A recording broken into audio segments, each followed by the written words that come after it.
But we begin tonight with breaking news. At any moment tonight, the United States House of Representatives will begin formally voting on condemning the sitting president for, quote, racist attacks on 4 women of color who serve in the House of Representatives. This is not normal. This is not another day in 2019. This is a boiling point. Now, one sign of that is the Democrats joining ranks to stand up to this particular presidential attack when he has launched so many. Another is the vote Republicans just forced moments ago. They didn't offer a compromise resolution or an off-ramp. They threw out a symbolic grenade of going after Speaker Pelosi because she called Donald Trump's attack racist. Now, they cited a rule that members are not formally allowed to disparage the sitting president on the House floor. And they used that rule, that precedent, if you will, to try to literally remove her words from the congressional record. Now, that vote failed nearly entirely along party lines, and House Republicans knew the vote would fail. So why am I telling you about this news? Because it is worth recognizing this is the state of affairs right now in Washington and in America. Rather than even deal with the president's words, many, not all, but many House Republicans would rather wage a parliamentary war of attrition to try to silence Speaker Pelosi, to take the words out of her mouth as far as the historical record is concerned. Pelosi is, of course, pushing for this full House vote to condemn Trump's invocation of a racist trope against these 4 duly elected members of Congress. Here is how the Speaker characterized it. These comments from the White House are disgraceful and disgusting, and these comments are racist. How shameful to hear him continue to defend those offensive words, words that we have all heard him repeat not only about our members, but about countless others. Every single member of this institution, Democratic and Republican, should join us in condemning the president's racist tweets. The Speaker is deploying her control of the House floor to force this choice on Republicans. Now, most in the House have not done so. 30-some Republicans publicly criticizing Trump's comments. The party's leaders have not. Were the president's tweets that said go back racist? Yes or no? No. You're married to an immigrant who's a naturalized U.S. citizen. If someone were to say to her she should go back to her country because of her criticism of federal policies, wouldn't you consider that a racist attack? Well, the Secretary of Transportation came here at age 8 legally, not speaking a word of English, and has realized the American dream. Was it racist for him to say go back to your country, saying those things? As I said, the legal immigration has been a fulfilling of the American dream. My wife's a good example of that. You've stopped short of calling his comments racist. Well, the president's not a racist. The president's not a racist. Senator McConnell felt the pressure to finally today take some of those questions, but apparently not enough pressure or motivation or whatever to actually draw any line against the president, who himself said yesterday he is fine with white nationalists agreeing with what he said. A contrast to civil rights icon, U.S. Congressman John Lewis, who made this powerful argument today. What he said and what he continued to say is racist. It is racism. You cannot hide it. You cannot sweep it under the American rug. I'm joined tonight for our special coverage as the House prepares this vote with Juanita Tolliver, Center for the American Progress Action Fund, Jason Johnson from The Root, and BBC Washington anchor Katty Kay. And we are moments from the vote that now has been slightly delayed, but will occur to rebuke the sitting president. What are Americans to make of this? One could say, well, there are many days where you could take something the president has said or done and devote the time on the House floor. But that doesn't mean that there is no significance to putting this on the record for history.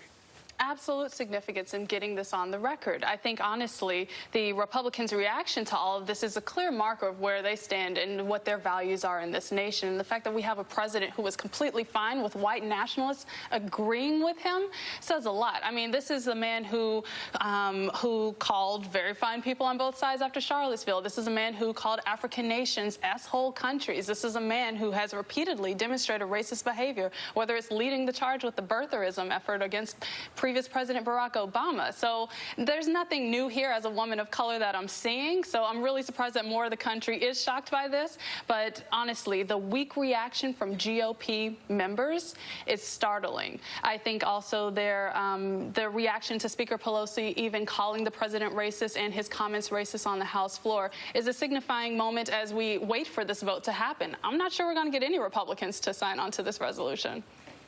Probably not. And look, I've always said this. I don't really care that the President of the United States is a racist. He is not the first racist president we've had, and he's not going to be the last racist president that we've had.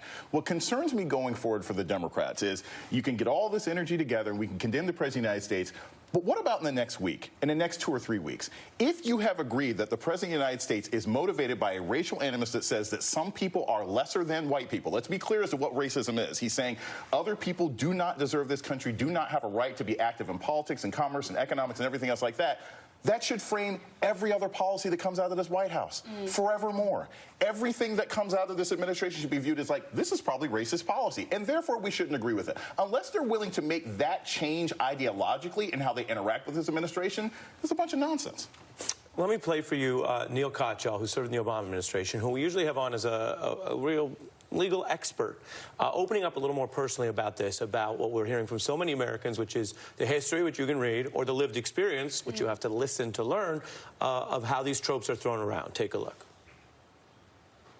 You know, I don't talk personally on your show much, but I think anyone who has brown skin hears these comments all the time. For me, it started when I was 3 years old, when my mom was pulling out of the car and pulling out of the driveway, and someone knocked on our door and said, "Go back to your country." My mom laughed when I was 3. I remember this very vividly. That was her response, just utter, sheer laughter. But I think this is different because this is, of course, not some rando on the street. This is the President of the United States. You heard it again as well this afternoon from another member of the administration when Kellyanne Conway asked a reporter, "What's your ethnicity?" I mean, what was that? I mean, wow. I don't quite know what is going on in the White House at the moment, but it seems that ethnicity, race, religion, the group you come from, unless you come from one particular group, Anglo-Saxon Christian group, then members of this administration feel that it's okay at the moment to question whether you came from, and the subliminal message, not even subliminal message, I mean, it's the obvious, not even a dog whistle, it's very clear. The message is that somehow that is less than everybody else. This is not the only country where you hear that message. I've heard friends of mine who have come from other countries originally, or whose families came from other countries originally, the same thing happens to them in the United Kingdom.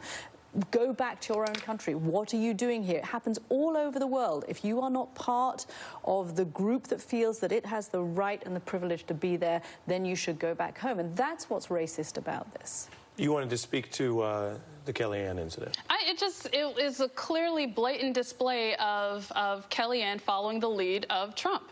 And it's something that I think we're going to see a lot more from other White House staffers who do come out in front of the cameras, really just continuously normalizing these themes of racism throughout their interactions with the media in America. And she didn't say it once, she carried on saying it again. Exactly She was asked about it, what's that got to do? And she said, and then where's your Juanita, ethnicity? put that in the context of what people are seeing at home right now. If you look at your headline on the screen, the Republicans trying to rebuke Speaker Pelosi for condemning racism, not Trump. That is the doubling down. That is different than silence, however morally objectionable many find silence. That is what's happening right now.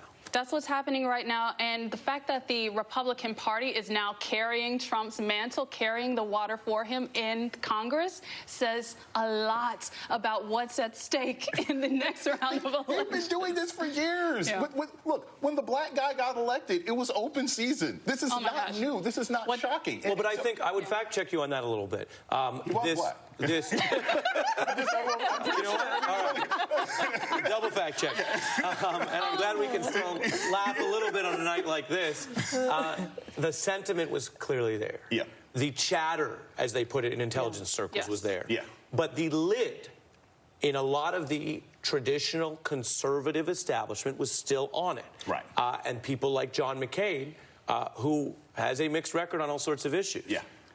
And who may have opposed a Martin Luther King holiday, and who I'm not whitewashing, I use the term deliberately, the history, but when Obama was president and McCain was running against him, he did not on the record, reach into that. If anything, he pushed back. So there is a difference, is there not? There's a difference, but here's the thing. I think it is only a difference in degree, but not experience. I can say this as a black person, or anybody who's been living here. The kind of hostility we saw on the ground become normalized in conversation because Obama got in office it's just on 10 with Trump. Because what happened is, if I hate black people, I can use policy as an excuse to criticize Barack Obama, when it really boils down to the fact that I don't think he was born here, and I hate him, and I hate his wife, and I hate his kids. And that's what you see. So that's where there's space between the conversation we're having that I think has great nuance, which is what you're saying is not so much that, if I understand you right, that it was all out there blaring the way it is today, but that a historical understanding of the energy of, say, parts of the Tea Party or the deficit movement, when you look at where the energy is now, looks worse. It looks worse, but I also think what has happened is, it was believed when Obama was in office, as angry, and I go to CPAC, I go to NRA stuff, I heard this all the time. Ooh. The problem was people didn't believe that you could win with it because it was just as nasty. The memes were just as nasty with Obama, but they didn't think you could win. And now that Donald Trump has won being blatantly racist, people are like, oh, well, good, now I don't have to pretend anymore. So that's what makes it more dangerous for every single person. And I say this, Ari, because it's so key. White nationalism, which is what's being driven by this administration, hurts white people too. Of course. And I don't think enough white Americans understand that this is going to hurt them as much as everybody else. I hate to quote Kanye in this conversation. Oh, goodness. Okay, Who will probably disagree with you when it comes to Trump, but yes. Should I stop right now? But actually, should I because he's on Trump's side here. Yeah, exactly. He's on Trump's side here. I'm trying to flex it with all of us. What are we doing now? Should I leave? Should I you can, if come I on, go, go ahead. Go ahead. He doesn't like Trump anymore. There was a whole... He could say things in his poetry, historically, that may be different than his politics today. This is true. Yeah. Racism, still alive, they just be concealing it. Yeah. And there was, to your point, a period where concealing, you're saying, was actually in the political interest of the National Party, and now it's not. With that in mind, I want to play for Katty Kay to bring you back in here. Anthony Scaramucci, who briefly ran White House communications, a defender of the president, for whatever reason, now this has hit his breaking point, and he uses the word racist. Take a listen. He's blowing very hard on a dog whistle that every ethnic group that's landed in the United States has had to hear. I don't see the president as a racist, but here's the thing. If you continue to say and act in that manner, then we all have to look at him and say, okay, well, maybe you weren't a racist, but now you're turning into one. I mean, what are you doing exactly? I interviewed Anthony yesterday at length on my program on the BBC, and he said the same thing. And you're right, this does seem to have pushed him. And he was at a time when there were even fewer Republicans than there are right now coming out and saying anything critical of the president. He actually said the president needed therapy, and that this was, this was something deep in this president. Well, we all need therapy. Yeah. No, you know what we need? We need a very long vacation. I mean, I almost think to medicalize it is risk letting him off the hook. Right. It's more than he needs therapy. When he says, I'm just going to read it again, this is someone who actually took the job running the president's communications. Maybe you weren't a racist, that's the charitable part, but now, quote, you're turning into one. And these are Donald Trump's own defenders. Yeah, I mean, you go back to birtherism, and I don't know if you have to say that you're turning into one, because as you were just pointing out, it was always there. Yeah. And I think the key to what Donald Trump did today, you read all those stream of tweets, there's one phrase that really struck me, which was, I'll see you in 2020. And that gets back to this idea that this is now an electoral asset. I remember speaking to Republican strategists right at the beginning of the Trump administration. The one thing they said that Trump supporters really liked about the president was when he railed against anything that was politically correct.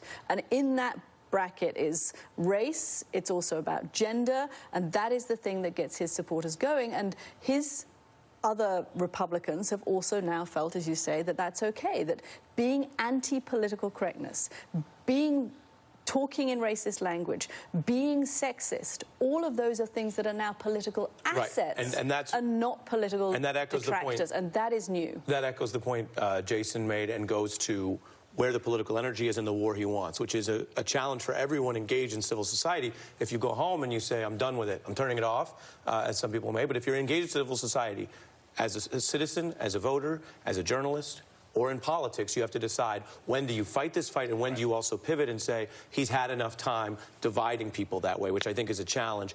We're going to look at some live pictures of the House with the news breaking. So I want to thank Juanita, Jason, and Katty Kay. What we're looking at on the floor here is the debate here. We are moving towards a scheduled vote tonight on what Democrats say is an important and historic line they're drawing in the sand. That vote now scheduled to happen within our hour. We'll bring it to you live. It has been ferocious on the floor. Republicans, as I mentioned, not giving an inch. We're going to dig deeper later in the broadcast with a special report into the rhetoric meeting the policy. Donald Trump not only using this